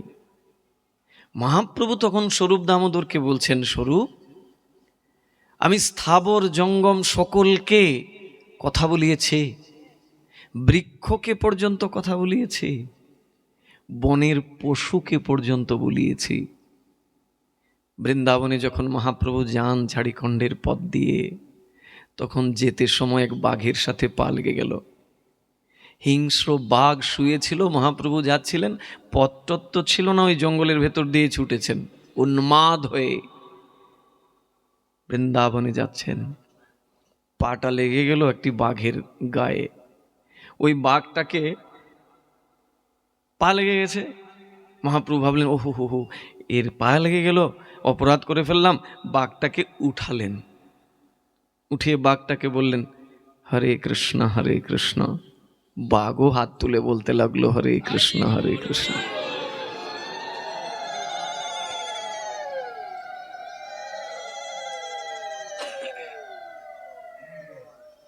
বাঘে আর হরিণে কোথাও মিত্রতা দেখেছেন? হরিণকে দেখা মাত্র বাঘ গিয়ে তার কাঁধে পড়ে সব রক্ত খেয়ে নেয়। মহাপ্রভু যখন সংকীর্তন নিয়ে যাচ্ছেন, হরিণে আর বাঘে কোলাকুলি হচ্ছে, আর তারা পিছনে পিছনে কৃষ্ণ নাম করছেন, বৃক্ষ লতা আদি সকলে। মহাপ্রভু বলছেন, আমি সকলকে কৃষ্ণ নাম বলালাম, আর এই বালককে আমি তিনবার বললাম, অথচ সে ভ্রুক্ষেপই করল না। স্বরূপ দামোদর বলছেন, কেমন করেই বা করবে? তুমি যে তাকে বলছো কৃষ্ণ বল কৃষ্ণ বল কৃষ্ণ বল, ওটা তো সে ইষ্ট মন্ত্র হিসাবে মেনে নিয়েছে। ইষ্ট মন্ত্র তো কারুর কাছে প্রকাশ করতে নাই। গুরুদেব যে মন্ত্র কর্ণে দান করেন, এই মন্ত্র কি অন্যের কাছে প্রকাশ করা উচিত না? তো ওটা গুরুদেব বলে দেয় যে এই মন্ত্র উচ্চস্বরে বলা যাবে না, এই মন্ত্রটা ধ্যান করতে হবে, অন্য কানে, এক কান থেকে অন্য কানে যেন না যায়। এখন প্রভু তার কি করণীয়? তুমি তাকে কৃষ্ণ বলতে বলেছ, এই প্রথম তার কানে কোনো শব্দ ঢুকলো। 7 বছর তার জন্ম হয়েছে, তার কানে কোনো শব্দ আজ পর্যন্ত ঢুকে নাই। এই প্রথম এই শব্দ তার কানে ঢুকেছে, এটাকেই সেই ইষ্টমন্ত্র হিসাবে হৃদয়ে ধারণ করে নিয়েছে। সে বলছে কিন্তু প্রকাশ পাচ্ছে না, ভেতরে ভেতরে বলছে। মহাপ্রভু বলেন, সত্যি বলছো তো? বলে, হ্যাঁ, পরীক্ষা করে দেখো, তুমি তারে অন্য কিছু জিজ্ঞাসা করো। এখন যেই মহাপ্রভু বললেন সেই সেন শিবানন্দের কনিষ্ঠ পুত্রকে, বলো ভগবানের স্তুতি করো, যেই বললেন, চৈতন্য চরিতামৃতে আছে সেই শ্লোকাবলীগুলো, এমন শ্লোক কীর্তন করতে শুরু করলেন যে শ্লোকের ধারে কাছে শ্রুতি স্মৃতি পুরাণ পৌঁছাতে পারে না। শব্দ সংযোজন, অলঙ্কার, ছন্দ, তাল, লয় সবগুলোকে সংমিশ্রণ করে এমনভাবে স্তুতি করতে শুরু করলেন, মহাপ্রভু জড়িয়ে ধরলেন ওই বালককে। মুকম করতি বাচালম। ধ্রুব তো কথা বলতে পারতো, শুনতে পারতো, মহাপ্রভু তো এমন কৃপা করলেন, এ কথাও বলতে পারে না, কথা শুনতেও পারে না, তার মুখ দিয়ে তিনি কৃষ্ণ নাম উচ্চারণ করালেন। বিশ্বাসটা কেবল তার চরণে রাখতে হবে। তিনিই আমার উপাস্য, আর সব প্রণম্য। এই যার মন্দিরে বসে আছি আমরা, যার মন্দিরে বসে প্রভুর কথা শুনছি, সেই মাতা পার্বতী একদিন প্রশ্ন করছেন দেবাদিদেব মহাদেব শিবকে, বলছেন, প্রভু তুমি তো ঈশ্বর, আমি তো তোমারই ধ্যান করি, তোমারই তপস্যা করি, কিন্তু তুমি আবার কার উপাসনা করো?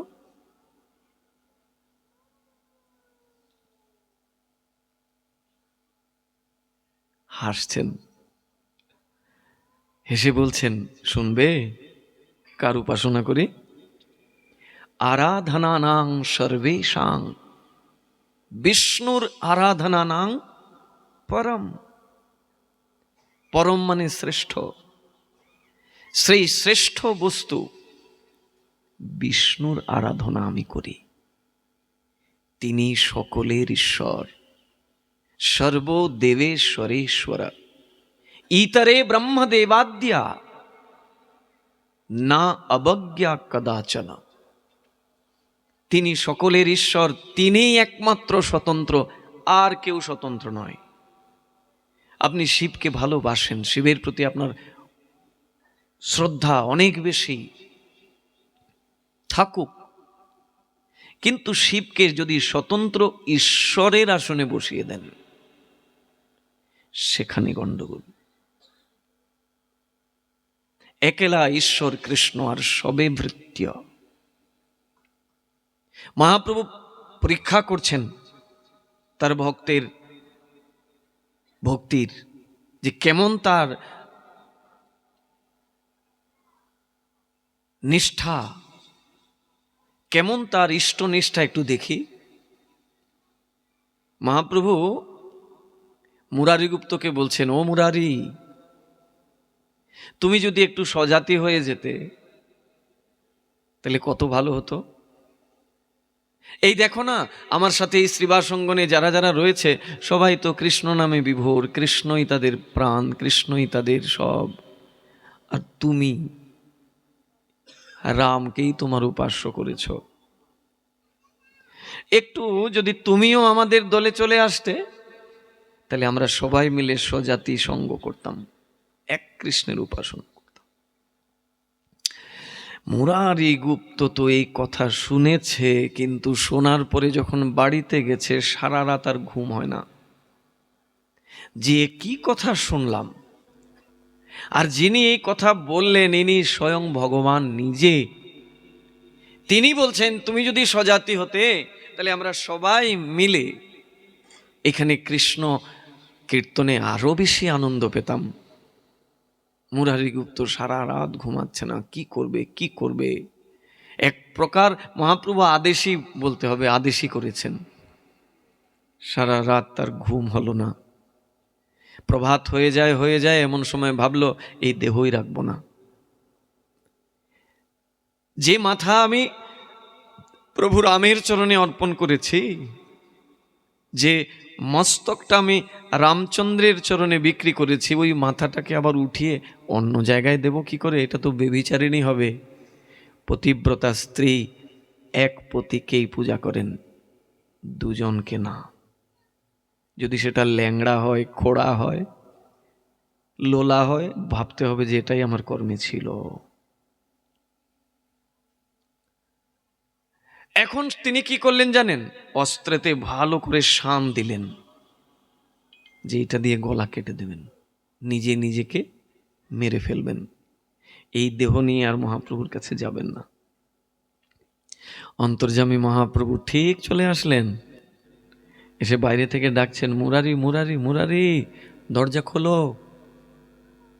মুরারি দরজা খুলতেই মহাপ্রভু জড়িয়ে ধরে বলছেন, আমি তো তোমার ইষ্টনিষ্ঠার পরীক্ষা নিচ্ছিলাম, কেমন ইষ্টতে তোমার নিষ্ঠা।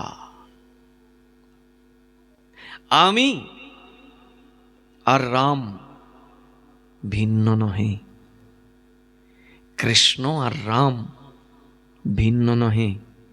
দেখো এবার আমাকে। এবার তাকিয়ে দেখছে সেই মহাপ্রভুর শরীরেই স্বয়ং রামচন্দ্র এসে প্রকট হয়েছেন। মুরারি গুপ্ত তার উপাস্য, তার ইষ্টকে দেখছে মহাপ্রভুতেই। ইষ্ট নিষ্ঠাটা এমন হওয়া উচিত, কিন্তু আমাদের ইষ্ট নিষ্ঠাতে দুর্বলতা রয়েছে অনেক। আমরা বলি না বিপদ থেকে একটু রক্ষা পাবো, এই জন্য আর একটু ধনেরও তো দরকার আছে, তাই একটু ওই ঐশ্বর্যের ঠাকুর জগন্নাথকে বসে একটু পূজা টুজা করি আর কি। মানে কৃষ্ণ যে সর্বদেবেশ্বরেশ্বর, তিনি যে আমাকে সব কিছু দিতে পারেন, তিনিই যে সামর্থ্যবান, তার কাছ থেকে শক্তি নিয়ে অন্যরা শক্তি পেয়েছেন, বিশ্বাস আমাদের নাই। ধ্রুবকে দেন নাই ভগবান ঐশ্বর্য। ধ্রুব তো চেয়েছিল, বলছিল আমার এগুলোর দরকার নাই, তোমার চরণে থাকতে চাই। বলে এখন বললে হবে? তুমি তো ভজন করতে এসেছো, যখন তখন ওই সিংহাসন প্রাপ্তির উদ্দেশ্যেই এসেছিলে, তো ওইখানেই বসতে হবে তোমার। 36,000 বছর ধ্রুবকে দিয়ে রাজকার্য করালেন ভগবান। ঐশ্বর্য ভগবানকে সেবা করলে পাওয়া যায় না? বিপদ থেকে ভগবান রক্ষা করেন না? এইরকম ভগবান দ্বিতীয় কেউ আছে গর্ভের ভেতরে গিয়ে রক্ষা করে? ভগবান চলে যাবেন দ্বারকায়, পঞ্চপাণ্ডব সিংহাসনে বসেছেন, বিদায় নিতে এসেছেন কুন্তির কাছে। কুন্তি, শোনা মাত্র কৃষ্ণকে জড়িয়ে ধরে বলছেন, আগে কি দুঃখ ছিল, এর চাইতে আরো দুঃখ দাও, এই সুখের আমার প্রয়োজন নাই। যখন এইভাবে কৃষ্ণের সাথে কথা হচ্ছে, কুন্তির এমতা অবস্থায় উত্তরা এসে হাজির হয়েছেন। মাতা উত্তরা এসে বলছেন, হে প্রভু, আমার গর্ভের সন্তানটাকে তুমি রক্ষা করো। আমার এই গর্ভের সন্তানটা এই পঞ্চপাণ্ডবের শেষ চিহ্ন, একে তুমি রক্ষা করো। ভগবান রক্ষা করেন নাই? অশ্বত্থামা ব্রহ্মাস্ত্র নিক্ষেপ করেছিল, ওই শিশুকে বধ করে দিলে আর পাণ্ডবদের কোনো অস্তিত্ব থাকবে না, শেষ রক্তটাকে, শেষ বীজটাকে মেরে ফেলবে। ব্রহ্মাস্ত্র নিক্ষেপ করেছিল। উত্তরা এসে যখন কান্না করলেন, ভগবান তখন সঙ্গে সঙ্গে ছোট্ট একটি মাছির আকৃতি নিয়ে উত্তরার গর্ভের ভেতরে ঢুকলেন। উত্তরার গর্ভের ভেতরে ঢুকে গদা দিয়ে ওই অশ্বত্থামার প্রেরিত সেই ব্রহ্মাস্ত্রের সাথে যুদ্ধ করলেন। ব্রহ্মাস্ত্র তেজ হারিয়ে ফেলল। ততক্ষণে অশ্বত্থামার ব্রহ্মাস্ত্রে পরীক্ষিত মহারাজ মারা গিয়েছেন। যে পরীক্ষিত মহারাজকে আমরা পরে দেখতে পাই, সুখদেব গোস্বামীর মাধ্যম দিয়ে তিনি ভগবত কৃপা প্রাপ্ত হয়েছেন, তিনি তো গর্ভেই মারা গিয়েছিলেন। যতক্ষণ যুদ্ধ হয়েছে, যুদ্ধের পরে কৃষ্ণ তাকিয়ে দেখেন পরীক্ষিত নাই, মারা গিয়েছে। সঙ্গে সঙ্গে ভগবান তার অমৃত দৃষ্টি দিয়ে পরীক্ষিতকে আবার প্রাণ ফিরিয়ে দিলেন। আছে এইরকম দ্বিতীয় কোনো ভগবান গর্ভের ভেতরে গিয়ে মৃত শিশুকে প্রাণ দিয়ে দেয়? তারপরেও আমাদের বিশ্বাস নাই। আমরা আবার ইষ্টের কাছে আবার কাউকেও রাখি। দেবতান্তরের কথা ছেড়েই দেন, ঈশ্বরের অন্যান্য অবতারদেরকেও আমি সমাদর করি। আপনাদেরকে এই কথা কেন বলছি জানেন? এই কথাগুলো সর্বত্র আলোচিত করার নয়। আপনারা তো বহু বৎসর যাবৎ বিভিন্ন মহাত্মাদের সন্নিধ্য করে ভগবত কথা আস্বাদন করছেন। এটা একটি ক্ষেত্র, এটা একটি জায়গা, এখানে বলা উচিত। এই কথা সর্বত্র বলার বিষয় নয়। আপনারা যেহেতু কৃষ্ণকেই জীবনের সার রূপে জেনেছেন, তাই তো দৌড়ে ছুটে চলে আসেন দূর দূরান্ত থেকে পাঠ শুনবার জন্যে, কৃষ্ণ কথা শুনবার জন্যে। সেই কৃষ্ণের প্রতি যেন দৃঢ়ত্ব আসে। রাখবি মারবি যে ইচ্ছা তোহারা, তুমি আমাকে রক্ষা করবে যদি তোমার কৃপা হয়, আর যদি তোমার কৃপা থেকে বঞ্চিত হই, তাহলে নৃসিংহদেব হোক আর জগন্নাথ দেব হোক, কেউ আমাকে রক্ষা করতে পারবে না। উপাস্য কখনো বহু বচন হতে পারে না, উপাস্য কখনো দ্বিবচন হতে পারে না। আপনারা বলবেন, তাইলে কি নৃসিংহদেবের চরণে পুষ্পাঞ্জলি দেওয়া উচিত নয়? কেন দেবেন না? নৃসিংহদেবের চরণে দেবেন, আপনি মায়ের চরণেই বা কেন দেবেন না? যদি আপনার মায়ের প্রতি সেই শ্রদ্ধা আছে দিন, কিন্তু দেবার বিধানও তো আছে। ওই মাকে যদি স্বতন্ত্র ঈশ্বর রূপে আপনি পূজা করেন, তাহলে সেটা শাস্ত্র বিরুদ্ধ মত হবে। ওই মাও অভিলাষ করে ভগবানের প্রসাদ পাবার জন্যে। ওই মা অনন্ত কোটি ব্রহ্মাণ্ডের সকলেই লালায়িত থাকে ভগবানের প্রসাদ পাবার জন্যে। বৈষ্ণবরা কি শিবের পূজা টুজা করে না নাকি? কি মনে করেন? গিয়ে দেখবেন তো বৈষ্ণবদের মন্দিরে ওই ক্ষেত্রপাল রূপে শিবকেই বসিয়ে রেখেছে। যান 4টি ধামে, বৃন্দাবনে, মায়াপুরে, পুরুষোত্তম ধামে, নাই সেখানে শিব পাহারাদার হিসাবে আছেন। ধামকে রক্ষা করার শক্তি সঞ্চার করে দিয়েছেন স্বয়ং ধামেশ্বর শিবকে। তুমি পারো আমার এই ধামকে রক্ষা করতে, কারণ তুমি যে সরল বৈষ্ণব। সরল বৈষ্ণব ছাড়া আমার ধামকে কেউ রক্ষা করতে পারে না। তা বৈষ্ণবরা কি শিবের পূজা করে না? করে, কিন্তু বিধি পূর্বক করে। শিবকে স্বতন্ত্র ঈশ্বর বলে পূজা করে না। শিবকে ভগবানের দাস রূপে পূজা করি। বৈষ্ণবানাং যথা শম্ভু, শিবজি মহারাজ হচ্ছেন বৈষ্ণব অগ্রগণ্য। ভৃগু মহারাজকে দিয়ে তো দেখিয়েছেন, পরীক্ষায় যখন পাঠিয়েছিলেন কে শ্রেষ্ঠ, ব্রহ্মা না শিব না বিষ্ণু, ভাগবতেই আছে তার বর্ণনা। কাকে শ্রেষ্ঠ করেছিলেন ভৃগু মহারাজ? বিষ্ণুকে। করবেনই না কেন? শিবের মধ্যেই ক্রোধ দেখলেন, ব্রহ্মার মধ্যেও দেখলেন ক্রোধ, বলছে ভগবান, অথচ এদের মধ্যে এত ক্রোধ, এরা ভগবান হতে পারে না। সোজা গেলেন বৈকুণ্ঠে বিষ্ণুর দ্বারে, তখন লক্ষ্মী দেবী বিষ্ণুর সেবা করছেন। আর ভৃগু ঋষি গিয়ে কি করছেন জানেন? গিয়েই তার পা দিয়ে বিষ্ণুর বক্ষস্থলে আঘাত করেছেন, পদাঘাত করেছেন। ভৃগুর চিহ্ন আছে বলে না, ভৃগুর পদচিহ্ন। ক্রোধ করেছিলেন ভগবান। ভগবান ভৃগু ঋষিকে বলছেন, ওহো হো, আপনার এই কমল পায়ে আঘাত লেগে গেছে, আমার এই কঠিন হৃদয় আপনার এই কমল চরণটাকে আঘাত দিয়ে দিল, আপনি আমায় ক্ষমা করে দেন। এই না ভগবান, ঘোষণা দিয়ে দিলেন ভগবান বিষ্ণু কৃষ্ণ, যিনি সব কিছু সামর্থ্য রাখেন। সচ্চিদানন্দ রূপায় বিশ্বৎপত্যাদি হেতবে তাপত্রয় বিনাশায় শ্রীকৃষ্ণায় বয়ম নমঃ। ভাগবত তো শুনি আমরা, ভাগবতের মূল মন্ত্রটাই তো এটা।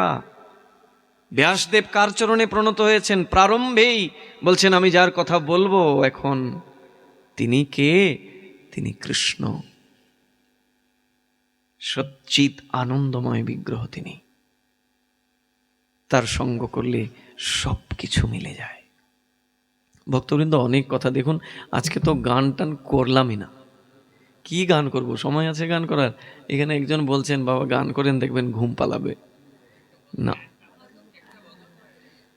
শেষে আসছি আমরা, রাতে 11টা বেজে গেল, কথা তো কিছুই হলো না। আপনারা ভক্ত, আপনাদের বহুদিনের ভজনের অভিজ্ঞতা, আমার এই বাবা পূজনীয় মহাত্মা সম্মুখে বসেছেন, তার সম্মুখে কৃষ্ণ কথা বলা, এটা একরকম দৃষ্টতাই আমার। কিন্তু এটা তার করুণা জানবো আমি, এই করুণার পাত্র জেনে আমি একটু শুধু ইষ্টগোষ্ঠী করেছি মাত্র, একটু আমরা আমাদের ইষ্টকে নিয়ে অনুশীলন করেছি। এখানে উপদেশ যদি আপনারা ভাবেন যে আমি কোনো উপদেশ করেছি, তাহলে এটা আমার সবচেয়ে বড় অপরাধ হবে।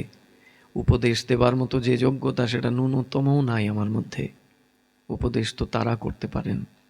তো আমরা যেহেতু সুযোগ পেয়েছি, সবাই মিলে একটু কৃষ্ণ কথা অনুশীলন করেছি মাত্র, যাতে আমাদের ইষ্টের প্রতি আমাদের নিষ্ঠাটা আরও দৃঢ় হয়। যদি কেউ ইষ্টের কৃপা পায়, তাহলে একটা পঙ্গু ব্যক্তিও গিরি গোবর্ধন অতিক্রম করতে পারে।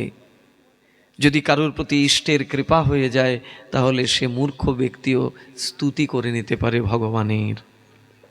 অতএব আমাদের কার চরণে শরণাগত হওয়া উচিত? কৃষ্ণ চরণে।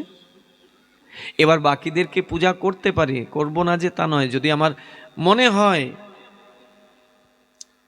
যে এতদিন পূজা করেছি এখন করব না, করুন, কিন্তু ওই উপাস্যের আসনে রাখা যাবে না। উপাস্য তো একমাত্র কৃষ্ণ।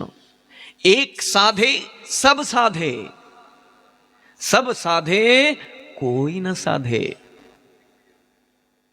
এক সাধে সব সাধে মতলব একজনের সাধনা করলে সবার সাধনা হয়ে যায়। সব সাধে कोई न সাধে, আর সবার ঘটে একটু একটু করে দেবেও, আসলে তার কোনো সাধনাই হবে না। এক সাধে সব সাধে, সেই কৃষ্ণই হচ্ছেন এক। এককে বাদ দিয়ে যেরকম শূন্যদের কোনো মূল্য নাই, একের পেছনে আপনি যত শূন্য লাগাবেন তত একের মান বাড়তে থাকবে। একটা শূন্যতে 10, আরেকটাতে 100, আরেকটাতে 1000, আরেকটাতে 10,000। হ্যাঁ, যত বাড়াবেন তত তার মূল্য বাড়তে থাকবে। অনেক বেড়েছে তো, বড় মোটা করে একটা শূন্য বসিয়ে দিলেন একের পেছনে, শূন্যের মূল্য পাচ্ছেন আপনি। এবার অনেকগুলো শূন্য বসিয়েছিলেন, এবার সামনে থেকে একটাকে সরিয়ে নেন দেখি। ওই যে এতগুলো শূন্য রয়েছে, এগুলোর কি কোনো মূল্য আছে? কোনো মূল্য নাই। সেই একটাই হলেন কৃষ্ণ, একম অদ্বিতীয়ম কৃষ্ণং বন্দে জগদ্গুরুম। সেই কৃষ্ণেরই আরাধনা মহাপ্রভু আমাদেরকে বলছেন করবার জন্যে। মহাপ্রভুর মতের বাইরে আর কারুর মতকে প্রাধান্য দেয়া যায় না। কৃষ্ণ সর্বসামর্থ্যবান, দেখিয়েছেন তিনি ব্রজলীলায়। কংস প্রেরিত কত অসুরেরা এসেছিল ব্রজধামকে ক্ষতি করবে, অনিষ্ট করবে, কিচ্ছু করতে পারেনি। বাল বাঁকা কর না সকে, যাকো রাখে সাই। বাল বাঁকা কর না সকে, যাকো রাখে সাই। ভগবান যাকে রক্ষা করবেন তার একটা চুলকে বাঁকা করতে পারবে না কেউ, মারা তো দূরের কথা। এটার প্রতি বিশ্বাস আনতে হবে আমাদের। ভগবানের কথা শুনেও যদি ভগবানের প্রতি ওই দৃঢ়ত্ব না আসে, ওই বিশ্বাস তৈরি না হয়, তাহলে এটা আমাদের দুর্দৈব। এই হরিনামের প্রতি নিষ্ঠা রাখতে হবে আমাদের। এই হরিনাম সামান্য কোনো নাম নহে। সর্বশক্তি তত্রার পিতা। মহাপ্রভু বলছেন আমি সমস্ত শক্তি ওই নামেতে অর্পণ করেছি। তত্রার পিতা নিয়মিত স্মরণে নো কালহ। এই নাম তোমরা নিয়মিত স্মরণ করতে পারবে, কোনো কালাকাল বিচার রাখেননি। এটাই তো মহাপ্রভুর দয়া। আপনার বাড়িতে কেউ মারা গেলেন কিংবা কোনো নূতন জন্ম হলো, অনেকে আবার বলে ওই সময়ে নাকি ঠাকুরের সেবা করা যায়। কোন শাস্ত্রে ওনারা পেয়েছে ঠিক জানি না, কিন্তু পুরাণে পরিষ্কার করে বলা আছে, যদি নূতন জন্ম হয় কিংবা কেউ যদি মারা যায়, ভগবানের সেবা তখন বন্ধ থাকবে। কেবল ভগবানের সেবা নাকি? গুরু প্রদত্ত যে মন্ত্রাবলী পেয়েছেন, যেটা ত্রিসন্ধ্যা আহ্নিক করেন, ওটাও করা যাবে না। কেবল হরিনাম করবেন, কারণ হরিনামে নিয়মিত স্মরণে নো কালহ, কোনো কালাকাল বিচার রাখেননি মহাপ্রভু। অপবিত্র পবিত্র যে কোনো অবস্থায় করতে পারবে। কিন্তু অন্যান্য যে মন্ত্র আদি রয়েছে, এগুলার মধ্যে শৌচ ও শৌচের বিচার রয়েছে। এবার কেউ যদি বিশ্বাস না করে, কেউ যদি পালন করতে না চায়, এটা তার ব্যক্তিগত মত। পুরাণ কখনো এটা বলে নাই। এটাতে আপনাকে মেনে চলতে হবে। নূতন যদি জন্ম হয়, তাহলে আমরা 21 দিন জাতক রূপে মানি। এই 21 দিন আমরা ভগবানের সেবা আদি করি না। মঠ মন্দিরের কথা আলাদা, যারা সংসারে রয়েছেন তাদের কথা বলা হচ্ছে। তারা কোনোভাবেই ওই সময় ভগবানের সেবা করতে পারবেন না। যদি বাইরের কেউ এসে সেবা করে দেয় উত্তম, কিন্তু নিজের গোষ্ঠী জ্ঞাতির মধ্যে কেউ করতে পারবে না। বলবেন আমি তো প্রসাদ পাই, তাহলে ভগবানকে যদি সেবা না দেয় তাহলে প্রসাদ পাবো কি করে? রান্না করবেন, করে তাতে তুলসী দিয়ে যদি পারেন মনে মনে ভগবানকে নিবেদন করে তারপরে গ্রহণ করবেন। তুলসী প্রদত্ত বস্তু সঙ্গে সঙ্গে ভগবান গ্রহণ করেন। ওই মন্ত্রতন্ত্রের ধার ধারে না মহাপ্রভু। ভাবগ্রাহী জনার্দন, তাকে খাওয়াতে গেলে মন্ত্রতন্ত্র জানতে হবে এমন না, ভাবটাকেই গ্রহণ করেন। কত কথা ভক্তবৃন্দ, আমরা এগুলোকে মেনে চলি না বলেই তো আমাদের এই সব সমস্যা। মায়েদের যে সমস্যাগুলো আছে, ইচ্ছার বিরুদ্ধে হলেও তাদের এই অপবিত্রটাকে স্বীকার করে নিতে হয়। শাস্ত্রে বলছে ওই সময় ওই মা সম্পূর্ণভাবে একা থাকবে। ওই সময় তার হাতের জল পর্যন্ত কেউ গ্রহণ করবে না। কেন না, ওই 3 দিন ওই 5 দিন তার শরীরে ইন্দ্রের ব্রহ্মহত্যার পাপ এসে প্রবেশ করে। ওই যে তার অপবিত্রটা হয়, রক্তক্ষরণটা হয়, এটা ওই ইন্দ্রের যে ব্রহ্মহত্যার পাপ। 4 জন নিয়েছিলেন ইন্দ্রের ব্রহ্মহত্যার পাপ। বৃক্ষ, ভূমি, জল আর এই মায়েরা, এই ব্রহ্মহত্যার পাপ তাদেরকে প্রতি মাসে কষ্ট দেয়। বলছেন ওই সময় ভগবানের সেবা তিনি করবেন না, গুরুদেবের মন্ত্র আদি আহ্নিক করবেন না, কেবল হরিনাম করতে পারবেন। তার প্রদত্ত কোনো বস্তু কেউ গ্রহণ করতে পারবে না। বলে কি করে সম্ভব? হ্যাঁ, কে রান্না করে দেবে? বাবা তুমি করছো না কেন? বলছো কৃষ্ণের সংসার, তা সব সময় তোমার ওই ধর্মপত্নী রান্না করে ঠাকুরকে দেয়, তুমি 3 দিন 5 দিন দিয়ে তোমার স্ত্রীকে সেবা করতে পারো না? যদি তারে কেবল ভোগের পাত্র না জেনে তারে সাধু হিসাবে দেখো, যে সে আমার কৃষ্ণ সেবার সহায়িকা, সে প্রতিদিন আমাকে সহায়তা করে, এই দিনগুলো আমি তাকে সহায়তা করব। বলার তো অনেক কথা।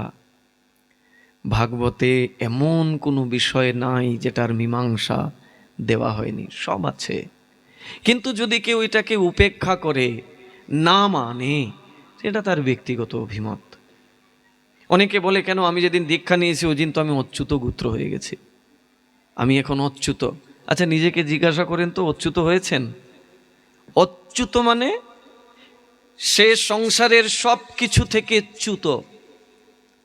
না তার স্ত্রীর প্রতি আসক্তি, না তার সন্তানের প্রতি আসক্তি, না তার মায়ের প্রতি আসক্তি, না তার বাবার প্রতি আসক্তি, এখনও তার দেহের প্রতি আসক্তি রয়েছে। অচ্যুত হতে পেরেছি আমি? ওই পর্যায়ে যখন যাবেন তখন বলবেন। এই জন্য অনেক কথা ভক্তবৃন্দ। তবে আমাদের সৌভাগ্য, আমরা এই কলিযুগে এমন একজন ভগবানকে পেয়েছি, তিনি এমন এক মন্ত্র এনে দিয়েছেন যেটা শৌচ অশৌচ সর্ব অবস্থায় করা যায়। ওই 3 দিন 5 দিনই হোক, কেউ মারা যাক কিংবা কেউ নূতন জন্ম নিক, নিরন্তর এই হরিনাম করা যাবে। কি ভজনে, কি শয়নে, কি বা জাগরণে, অহর্নিশ চিন্ত কৃষ্ণ বলহ বদনে। শাস্ত্র থেকে আমরা অনেক দূরে সরে গেছি না? শাস্ত্র কথাগুলোকে আমরা অবমাননা করি। আগেকার বুড়ো বুড়িরা কিন্তু ঠিকই বলতো। এখন আমরা বেশি বড় সাধু হয়ে গেছি তো, এখন এগুলো আমরা মানি না। আর মানি না বলেই এই বিভিন্ন অঘটনগুলো আমার জীবনে ঘটে। কেন? কৃষ্ণের ভজন করে তারপরে অঘটন আসে কেন আমার? কৃষ্ণ সব কিছু থেকে আমাকে রক্ষা করবেন, তিনি প্রতিজ্ঞাবদ্ধ। যেদিন আমি দীক্ষা নিয়েছি মানে গুরুচরণে আত্মসমর্পণ করেছি, সেদিন তো কৃষ্ণ আমাকে স্বীকার করে নিয়েছেন, আজকে থেকে তুমি আমার।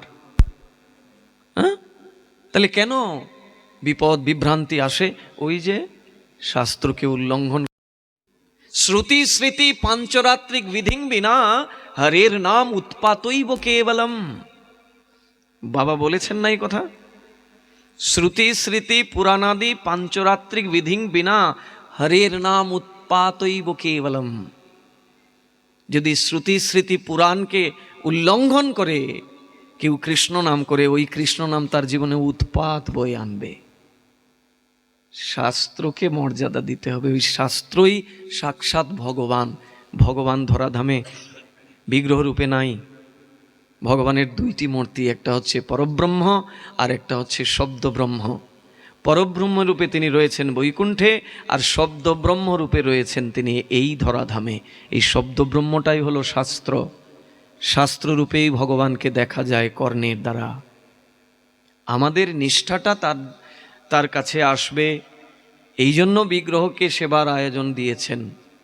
আদতে তো তিনি থাকেন বৈকুণ্ঠে, আর তিনি প্রকট থাকেন এই শব্দ ব্রহ্মরূপে, শাস্ত্ররূপে। শাস্ত্রকে উল্লঙ্ঘন করে যদি কেউ নিজের মতকে প্রকাশ করে, সেটা বেভিচারিণী হয়। তাই আমাদেরকে অন্তত যারা কৃষ্ণ পথের পথিক, তাদেরকে তো মানতে হবে, এটা না? বাইরের লোকের কথা তো ভাগবতে বলে নাই। ভাগবতের নিমন্ত্রণ যে দিয়েছেন মহামুনি বেদব্যাস, সবাইকে দিয়েছেন নাকি? না। পিবত ভাগবতম রসমালয়ম রসিকা ভুবি ভাবুকা। নিমন্ত্রণ পত্রটা দিয়েছেন কাকে? যিনি কৃষ্ণ রসে রসিক, যিনি কৃষ্ণ ভাবে ভাবুক, সেই রসিক সেই ভাবুককেই সেই ভাগবতের কথা কীর্তন করছেন। আপনারা তো রসিক, আপনারা ভাবুক। আমরা যদি এই রকমের ভুল ত্রুটি আদি করে ফেলি, তাহলে কিন্তু আমাদেরকেও কষ্ট পেতে হবে। জৈসে করনি বৈসে ভরণী। যেমন কর্ম হবে তার ফল তো পেতেই হবে, ছাড় নাই কাউকে। পিতামহ বিশ্বকেই ছাড় দেয়নি ভগবান। এত বড় একজন মহাত্মা। গান্ধারী বলছে আমি তো শত জন্ম কোনো পাপ করি নাই। তিনি শত জন্ম পূর্বের কথা জানতেন, কিন্তু তুমি এত বড় ক্ষতি করলে, আমার শত পুত্রকে বধ করলে। বলে আমি কি করব? যে যেরকম কর্ম করে তার ফল তো তাকে ভোগ করতে হয়। বলে আমি তো কোনো খারাপ কর্ম করি নাই, আমার 100 জন্মে আমি কোনো পাপ করি নাই। বলে করো নাই তো?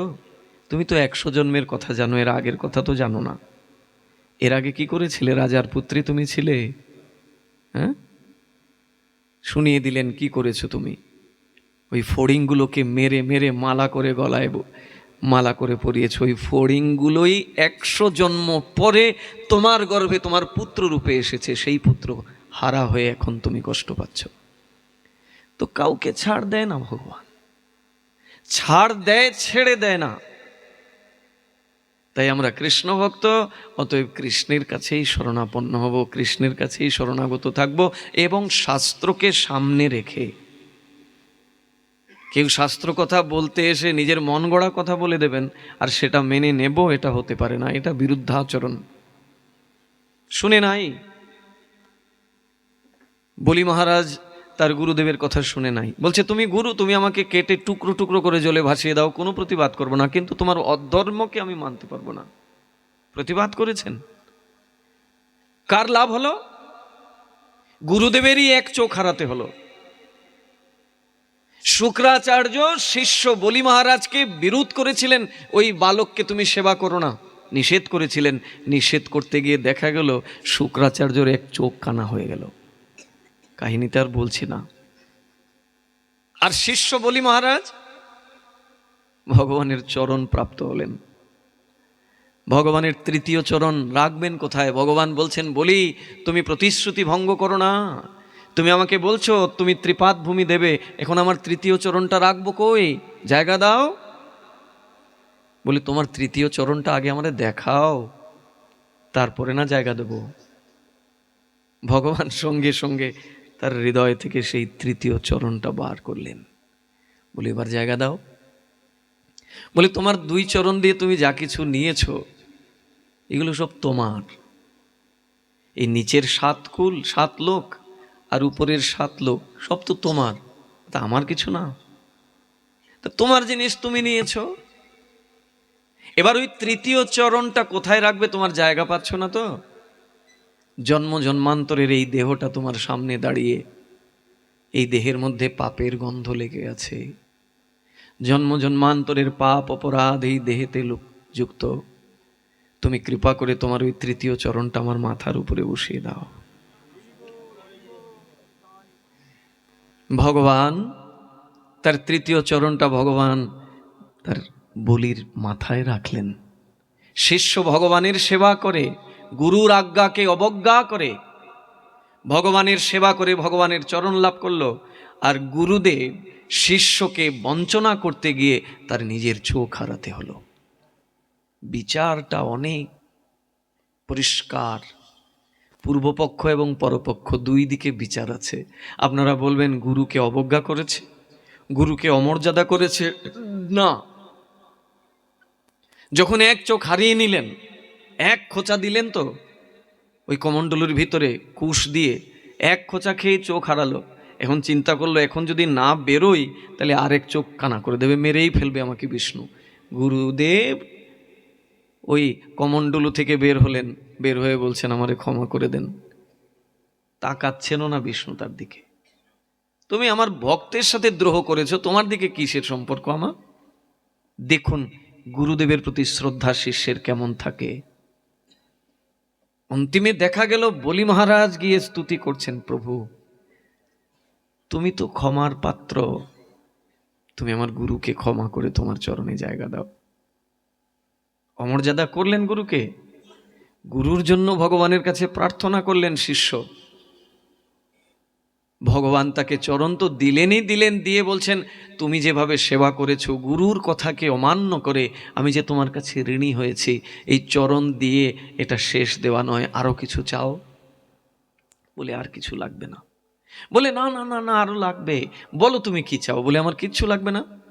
বলে তোমারে আমি সুতোর লোকের রাজা বানিয়ে দিচ্ছি, সুতোর লোকের রাজা বানিয়ে দিচ্ছি তোমারে, তুমি একাকী ওই রাজকার্য পরিচালনা করবে। এখনো সেই সুতোর লোকে বলি মহারাজ রয়েছেন। আর কি হয়েছে জানেন? বলি মহারাজ তখন বলছেন, তুমি তো আমাকে সুতোর লোকের রাজা বানাবে, আমি রাজা হতে রাজি আছি যদি দ্বারে তুমি থাকো।